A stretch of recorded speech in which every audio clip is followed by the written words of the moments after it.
It's another moment with Mika. Today is fun day here at McDonald's. Last time pumunta kami dito, in-offeran kami ng staff kung gusto namin isali yung mga kids sa fun day. Kaya nag-avail kami. Super saya nila, nakapaglaro sila, sumali sa iba't ibang games, at nakilala pa ng new friends. Siyempre, kami rin nagkasabay sa saya. Shake, shake, shake, bring yourself into 7! 7! 7!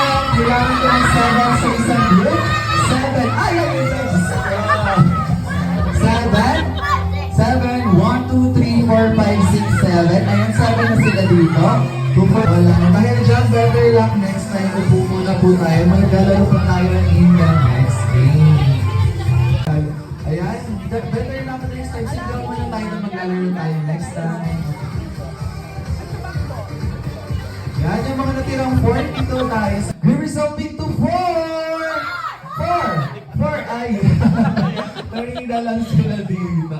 Next time na lang, may next time. Po lahat sa head, shoulders, knees, nose. Ayan, hawakan lang din po natin yan. Pag sinabi ko pong cup, baso, or grab that cup, or other term po ng baso, kailangan po natin i-grab ang cup. And of course, kung sino pong mananalo, ay, ice, mouth, is baso!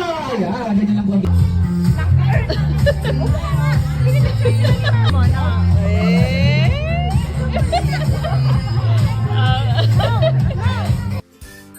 So, after ng games, binigay ng mga kids ko yung stub nila para makuha yung mga bills nila.